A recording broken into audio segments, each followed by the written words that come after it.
라합. 하나님을 자신의 운명으로 붙잡은 사람. 여호수아 6장 22절에서 25절.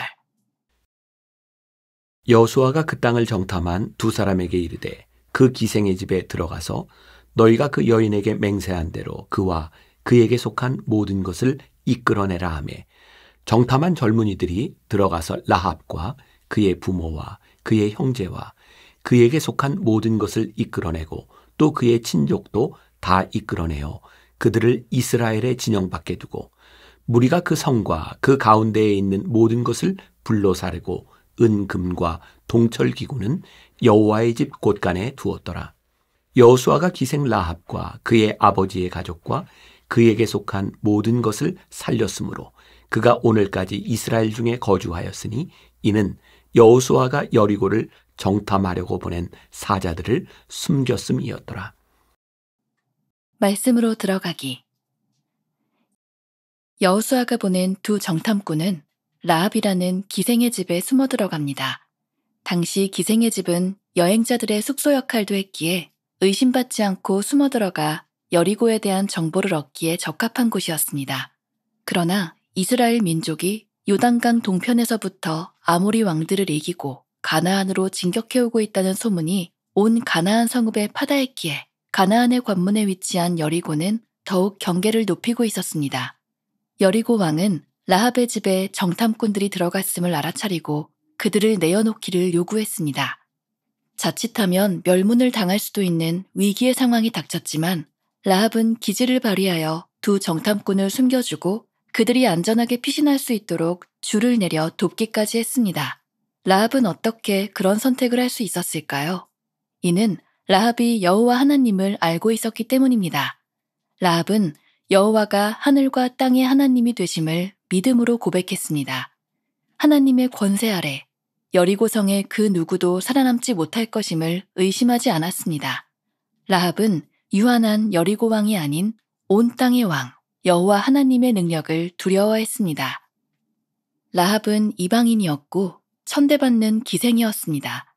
혈통으로나 직업으로나 이스라엘 편에 서기에 망설여지는 상황입니다. 그러나 라합은 하나님 앞으로 나아갔고 신분과 혈통을 뛰어넘어 이스라엘 백성의 일원이 되었습니다. 하나님 편에 선 라합은 자신과 자신의 집에 거하는 모든 이들의 목숨을 보장받았습니다. 뿐만 아니라 하나님을 붙잡음으로써 라합은 훗날 그리스도의 족보에 오르는 영광을 누리게 되었습니다. 우리 삶으로 들어가기. 우리는 하나님의 택하심을 받은 사람들입니다. 그럼에도 불구하고 하나님을 우리의 운명으로 붙들기 어려운 이유는 어쩌면 생길지도 모르는 실패에 대한 두려움 때문일 것입니다. 실패는 어떠한 일이 그르친 상태로 끝이 나는 것을 의미하기에 돌이킬 수 없는 결과를 떠안게 되는 것에 대해 공포를 느끼고 몸을 사리게 되는 것은 당연한 일인지도 모릅니다. 그러나 하나님과 함께하면 실패하지 않습니다. 하나님은 우리 인생의 실패를 삶의 과정에서 겪을 수 있는 실수 중 하나로 바꾸어 주시기 때문입니다. 실수는 실패를 의미하지 않습니다. 하나님과 함께할 때 실수를 바로잡을 수 있는 기회가 우리에게 열려 있습니다. 라합은 구원의 관점에서 볼 때 누구보다 구원받지 못할 실패한 역사를 가진 사람이었을지도 모릅니다. 그러나 하나님을 붙들었을 때 그녀의 역사가 새롭게 쓰였습니다. 출신이나 과거의 삶은 문제되지 않았습니다. 가나안의 모든 것을 멸하시겠다는 하나님의 계획이 수정되었습니다.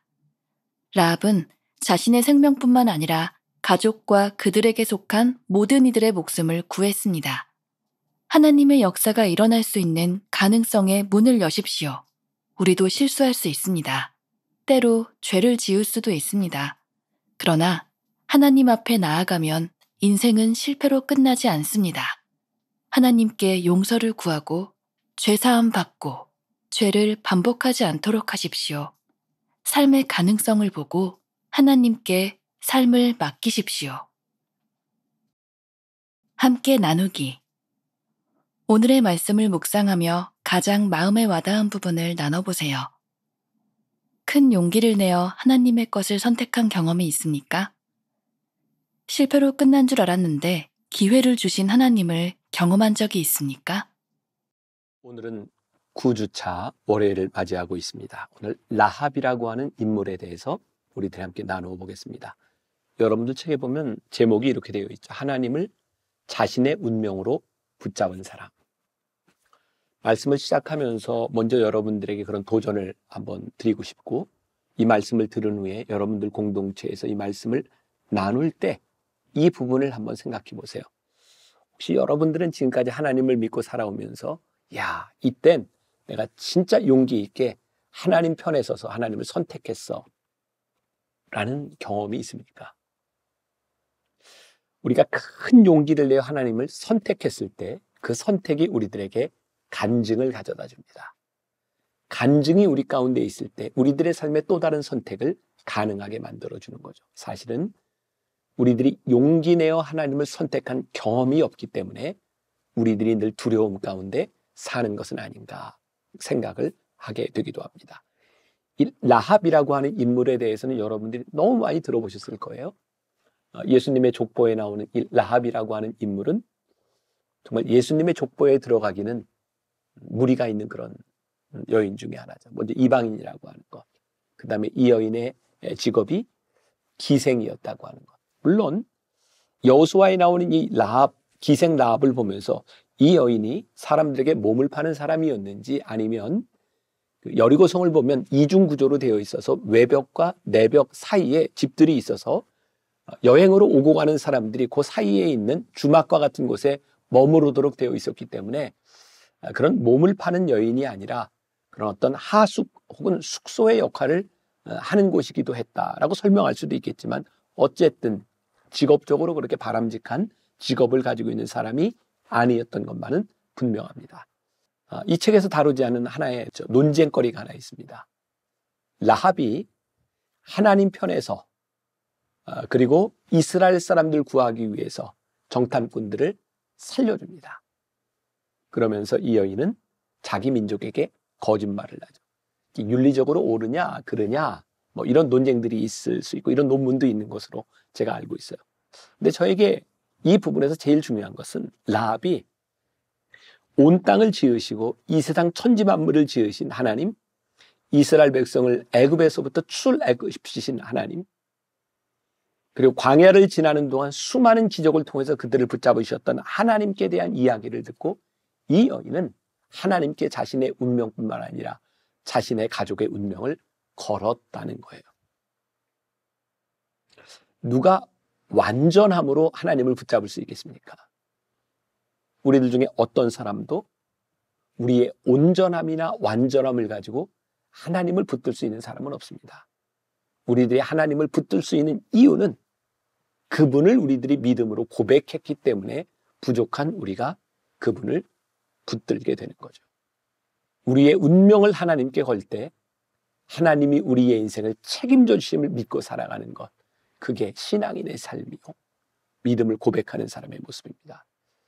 오늘 우리 공동체에 있는 우리들의 삶이, 아니 나의 삶이 하나님 앞에 운명을 걸었는가, 이런 질문을 가지면서 우리의 삶으로 들어가기를 보겠습니다. 지난주에도 잠깐 실수와 실패에 대한 이야기를 했는데 여기서도 다루고 있죠. 하나님은 우리의 인생의 실패를 삶의 과정에서 겪을 수 있는 실수 중 하나로 바꾸어 주십니다. 자, 기생 라합의 인생, 그녀의 인생이 그렇게 바람직한 인생이 되지 않았을 때 누군가는 그녀를 향해 너는 실패한 인생이야 라고 말했을지 모릅니다. 근데 하나님은 그녀의 삶을 실패로 만드신 것이 아니라 그녀가 하나님 앞에 자신의 운명을 걸고 하나님을 붙잡았을 때에 그 여인의 이전의 삶을 실수로 바꾸어 주셨어요. 너는 실패하지 않았다. 네가 실수했을지라도 너는 실패한 인생이 아니다. 왜? 하나님께서 실수한 인생을 바꾸어 주시는 하나님의 능력이 있기 때문이죠. 오늘 우리들에게 굉장히 중요한 도전이 됩니다. 하나님, 저는 지금까지 내 인생이 실패했는 줄 알았습니다. 저는 죄에 무너진 줄 알았습니다. 관계가 깨어져 더 이상 회복될 수 없다고 생각했습니다. 내 믿음은 저 밑에 떨어져 있습니다. 하나님께서 우리들에게 이렇게 말씀하세요. 다시 한번 내 운명을 나에게 맡겨보지 않겠니? 하나님은 우리의 삶을 실패라고 말씀하지 않으시고 우리의 삶을 다시 일으켜 세우시는 분이에요. 중요한 것은 지금 우리들이 하나님 앞에 얼마나 신실하게, 얼마나 충성스럽게 우리의 인생을 사느냐에 대한 부분일 것 같아요.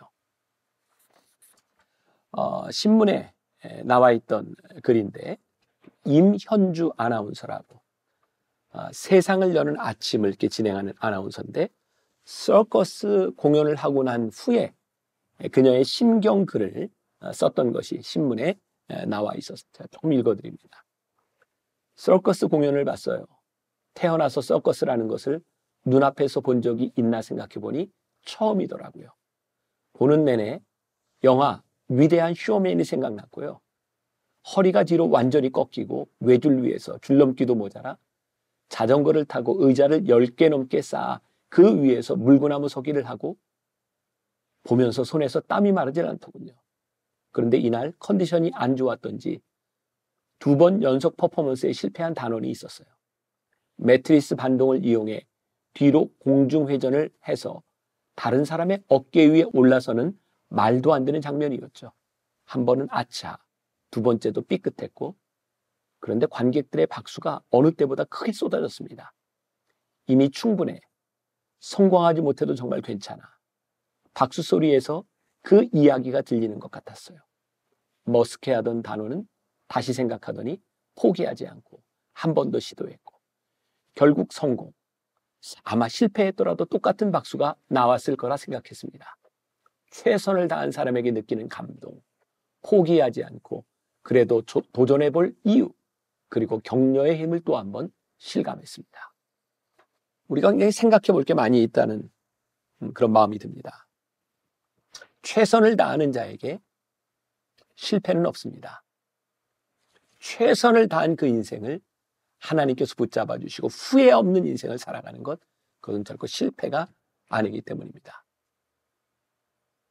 만일 이 서커스에서 나오는 이 사람이 2번을 실수하고 거기서 멈췄더라면 그는 어땠을까? 거기서 멈추지 아니하고 다시 한번 시도할 수 있었던 용기. 그러니까 신앙적인 관점에서 볼 때 하나님, 저는 더 이상 가능성이 없습니다 라고 생각할 때 나는 너를 포기하지 않았어 라고 말씀하시는 하나님 앞에 우리의 인생을 다시 한번 맡길 수 있다면, 라합이라고 하는 인물의 관점에서, 라합의 인생의 구원이라고 하는 관점에서 그녀는 실패한 이전의 역사를 가지고 있는 사람이었을지 몰라요. 그러나 하나님을 붙들었을 때 더 이상 그녀의 인생은 실패가 아니라 하나님은 그녀의 인생을 다시 쓰시기 시작했어요. 예수님의 족보에 들어갈 수 있는 여인으로 하나님의 계획이 바뀌어지기 시작했어요. 라합은 자신의 생명뿐만 아니라 그로 인하여 그녀에게 속한 모든 가족들의 목숨을 구하게 되었어요. 오늘 우리들의 가능성의 문을 여는 것, 그것은 우리의 운명을 걸고 하나님을 붙잡는 사람이 되는 것이라는 것을 우리들이 확신했으면 좋겠습니다. 오늘 여러분들 공동체에서 그런 깊은 이야기를 나누어 보세요. 지금 나의 삶에 내 운명을 하나님께 거는 것, 그것은 무엇인가? 그리고 내가 운명을 하나님께 걸고 내가 붙잡아야 되는 것은 무엇인가? 서로서로 이야기를 나누며 서로서로 격려하고 우리들의 인생의 계획을 바꾸어 가시는 하나님의 손길을 고백할 수 있는 여러분들이 될 수 있기를 간절히 소원합니다. 기도하겠습니다. 오늘 라합을 통해 인생을 하나님께 걸었던 한 여인을 보게 되었습니다. 그로 인하여 그와 함께했던 모든 가족이 구원을 받았던 것처럼 그의 인생이 기생으로 실패한 것처럼 여겨졌었지만 하나님은 그녀의 인생을 바꾸어 실패가 아닌 실수로 바꾸어 주셨습니다. 라합의 인생에 일어났던 이 놀라운 역사가 우리들의 삶에도 이루어지기를 간절히 소원합니다. 실패했다고 생각하는 사람들의 심령 가운데 실패가 아닌 실수를 바꾸시는 하나님을 고백하게 하여 주옵소서. 주께서 함께하여 주실 줄 믿사오며 예수님의 이름으로 기도했습니다. 아멘.